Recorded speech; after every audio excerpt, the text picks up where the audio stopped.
Morning everybody, this is Stephanie Janicek. Welcome back to my YouTube channel. Feel free to subscribe, leave a comment, don't troll. So anyway, Grace Randolph dumped her video about Kathleen Kennedy. Basically, she's been fired. They're just trying to look for a replacement for her. And I wanted to go over something that she said. She said that Kennedy can't find a replacement for herself. This is what I get. And I've seen it before, and this is me just speculating, but when Iger had, obviously, Kevin Feige and John Lasseter, and I assume, because of Pixar, it was John Lasseter and maybe a couple other people from Pixar, and Feige and a couple other people from the MCU listening in on this.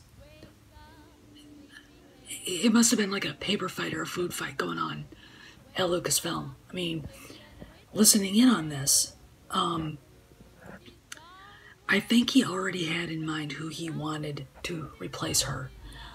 But replacing the so-called most powerful woman in Hollywood is going to send a lot of SJWs screaming, and of course, because, you know, cocktail parties are more important than the bottom line to these idiots. You know, he's got to walk a fine line. I'm not sure that he really is that worried. The guy's a bajillionaire. He's a good businessman. He's not stupid by any means, and he knows all this. But I do think he's already got a replacement. I think they all know who it is. This whole, I asked J.J. Abrams if he'd take over, and he said absolutely not. Now apparently J.J.'s denying it.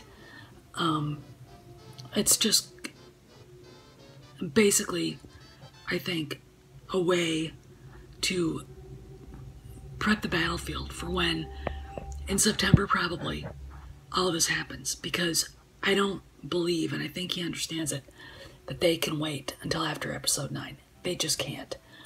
You know, now I've heard, and I haven't had it confirmed yet, that the Obi-Wan movie is still on. And of course there are, you know, rumors that Ewan McGregor is going to be in episode 9, just like there are rumors that Billy D. Williams is going to be in episode 9. You know, who knows what's going on, but I am pretty sure that somebody that was listening in on that conference was probably already picked to take over for Kennedy. Iger wants her gone. I mean, you know, and he can't move as fast as he'd like. You know, but I'm pretty sure by September a lot of the stuff is going to happen. It's just that's always been the date that I've been told. And other people are saying, well, we might have to wait till episode 9. And I'm like, I don't think you can wait that long. You know, I mean, his term's almost up. And if he doesn't fix it now, and now that it's out in the public, because Grace Randolph has a huge, wide swath of,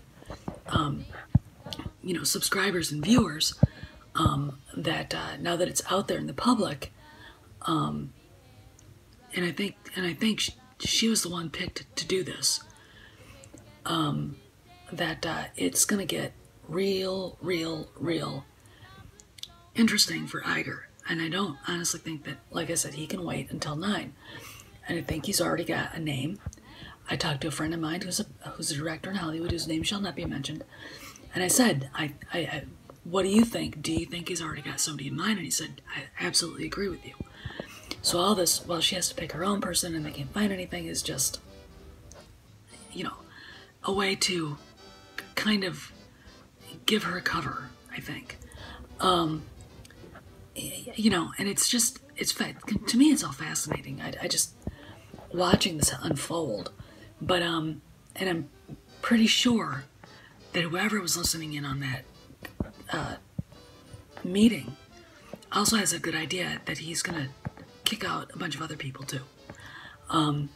They know who the bad actors are. They know who the bad apples are. They know that there's going to have to be a house cleaning. And so this is my speculation, that Iger has somebody in mind, and I'm still going with John Lasseter. Now, they could be waiting till after episode 9 for Lasseter to come in and you know, all is forgiven. But I don't think, again, that they need to wait that long. All right? You know, he is resigning at the end of December. You know, maybe they're going to wait until then, but I don't think they can wait for episode 9. I don't think they can wait for over a year. I really, really don't. That's just my personal opinion. Business moves at the speed of light in a vacuum, okay? And this is a business decision. This is not a, you know, some, you know, ideologue screaming into the void. You know, this is a business decision. It has to be made. It has to go like that. And, you know, what I find fascinating, and this is the difference between husband and wife, is Frank Marshall's movie. He had produced Jurassic World, Lost Kingdom, is going to probably close with $1 billion, over $1 billion when it finally leaves theaters, and it's a success. The fans loved it. I mean, the critics don't, but the fans who love the dinosaur stuff and Jurassic Park, you know, liked it. And though I do know people that panned it, it's, you know, it's making a lot of money. So, you know, and, you know, contrast that with Kennedy's latest movie. It's the first Star Wars movie ever to not make any money. Solo ends up in the red. And the fact that, you know, everyone's like, well, we didn't want this movie. We didn't want this movie the way it was made. We didn't want the story. We didn't like Alden Ehrenreich. You know, he's part of the problem.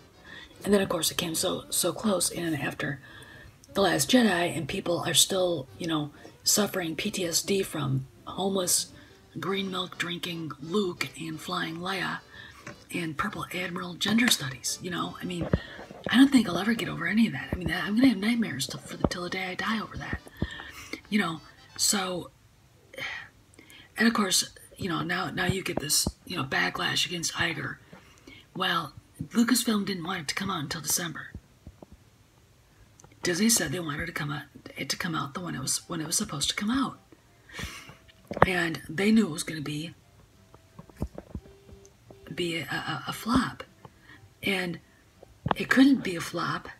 I mean, it was going to be a flop in December regardless, because everybody knows that there are movies that come out in December that are huge. And again, you know, you can't make a movie about Han Solo and do it in the way it was made. I mean, I personally feel sorry for Ron Howard, that he got dragged into this. He deserved a better script. I don't know what John Kasdan thought he was doing, and I mean, Lawrence Kasdan phoned it in. You know, if Han Solo is your favorite character, why would you make that movie? You know, and there's so much good stuff in the EU about Han's earlier life that could have been woven into the story and gone off in a different direction, shown him as we all know him, the guy that we grew up with, instead of, you know, the discount Hobbit, whatever. Oh God, awful Ehrenreich. Oh, anyway, but, you know, and Disney knew it was going to be a flop, of course, so this is why they did what they did, and it's, you know, what are you going to do about it? So, yeah, I think Lasseter is probably the guy. He either will come in September or after episode 9, when everything bad that happened at Pixar that he did, you know, because he's guilty until proven innocent in the world of social justice, which is so not fair. You know, and he's going to come in and he's going to fire a ton of people. I really think him working with Dave Filoni and, you know, rebooting everything with the EU in mind, you know, a streamlined version of the EU. You want sequels, do the Thrawn trilogy and do it animated, and get decent animators. Don't do it the way Clone Wars or Rebels. Make them look the way they're supposed to look, okay? You know, and get away from the forces of destiny crap. That is so stupid, and they're not selling those things either. And also, there is another rumor out there, and I haven't had it confirmed, so it's just a rumor, Collider announced it, and I'm just putting it out there just because it at least it should be on people's mind somewhere. Hasbro will cut ties with Lucasfilm. It doesn't mean you're going to cut ties with Disney, but as far as Lucasfilm products, Lucasfilm merchandise, as far as Star Wars goes, the rumor is they don't want to do this anymore, and because they've taken a bath. All right, they've taken a bath in this leftover merchandise that just kind of lays around. So watch for that. So anyway, I just wanted to get in touch with you guys, tell you what's been on my mind, and basically saying that Iger's got somebody in mind already. And I mean, the idea that nobody wants to take the job is just, you know, it's you know, and it's also paving the way for whoever comes in to fire everybody, if you think about it. So think about that, and think, and you know, but the idea that nobody wants a job, I'll take the job. I'll do it. You know, I'm serious. I would do it. I would take the job.